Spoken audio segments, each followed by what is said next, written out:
5 minutes. No views.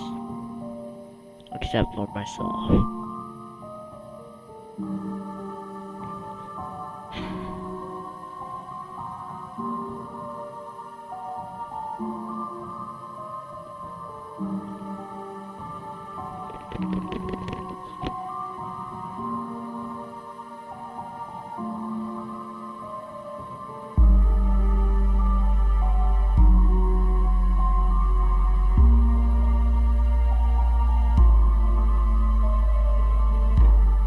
just by thinking about it. Meet Base 44.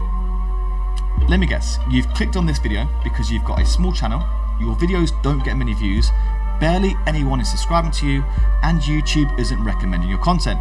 If that's you, listen up, because in this video, I'm going to teach you 4 ways of how to get out of small channel hell forever. Alright, so firstly, does YouTube treat small channels differently to big channels? Because I see a lot of gurus saying that YouTube treats small channels and big channels differently, but that's not entirely true.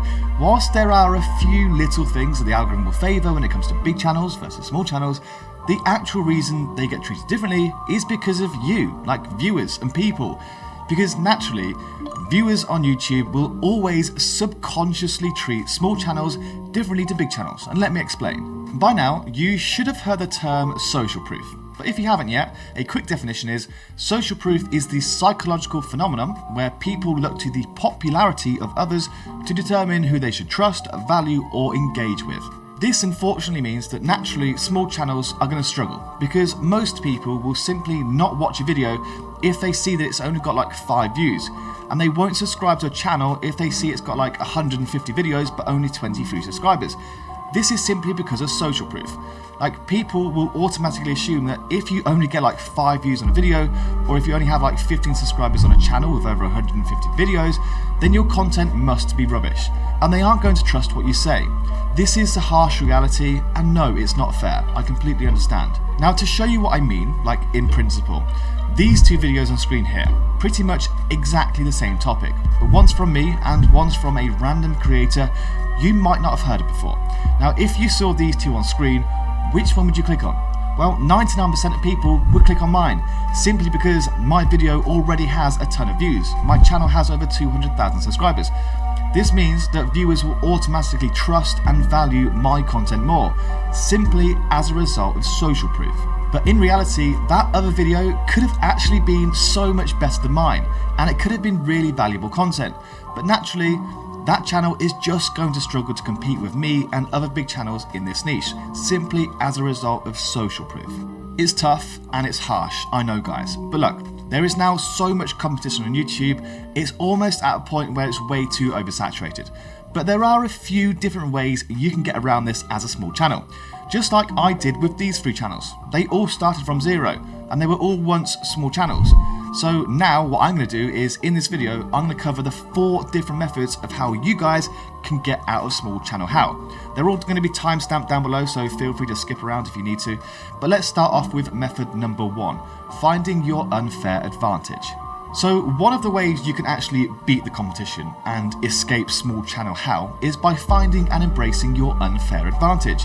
And for those of you that don't know what this is, an unfair advantage is this. It's a unique skill, experience, or trait or circumstance you have that sets you apart from other people and gives you a competitive edge that can't easily be copied. This is basically you just finding what makes you different, because there's only one of you in the entire world and nobody can compete with that. So if you can find your unfair advantage and start challenging you have through your content, it's the only way you can truly stand out from the rest of the crowd. Now, I'm going to give you some examples, successful examples, and hopefully you're going to see what I mean.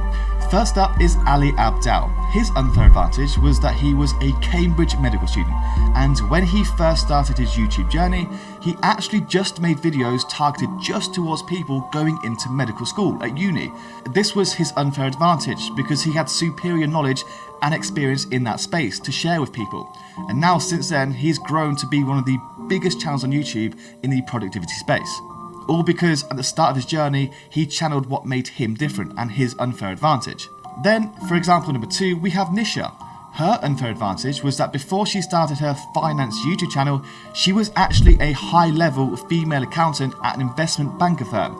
So she was able to use all of her knowledge and her experience in her content, which is why it did so well. Like, people immediately trusted her content because of what she did as a job previously. And then for me, my unfair advantage was the fact that before I started this YouTube growth channel, I had already had success with 2 other accounts. So I had a ton of knowledge and skills in the YouTube growth space when I set up this channel, which made me more qualified than most other people to teach you guys about YouTube growth. Had I have not done those 2 channels before, you might not have trusted me. And look, most success on YouTube isn't just random. Those people that blow up overnight are actually the ones that find their unfair advantage early on and run with it. Now for you, your unfair advantage could be your experience in a certain type of job, it could be your storytelling skills, it could be that you're really good looking, it could be literally anything. But if you don't know what yours is yet, here's a quick way of how you can find it. Number 1, look at your background and experience. What jobs, studies, or skills have you had that give you unique insights? For example, Ali Abdal's medical background made him instantly credible in that space. Number 2, leverage your personality and natural strengths. Are you naturally funny? Are you a great storyteller? Are you charismatic on camera? Or are you super analytical? Those traits form part of your edge and you should always embrace them. Number 3, use your personal story. People love relatability. Maybe you're a single parent juggling YouTube, or maybe you're a 70-year-old retiree, or maybe you're someone who quit your 9 to 5 and started a business. Those kind of stories make you stand out, so make sure you channel them through your content. It's not easy being the one everyone counts on to keep your operation running. That's why at Grainger, we're here for you with professional-grade industrial supplies and fast delivery. Call, click Grainger.com, or just stop by. Grainger, for the ones who get it done. Number 4, we have consider your resources and network. Do you have access to interesting people or cool places or opportunities that other people don't? For example, if you're working in a specific tech startup industry or an investment banker firm, or you know experts, these can be really helpful.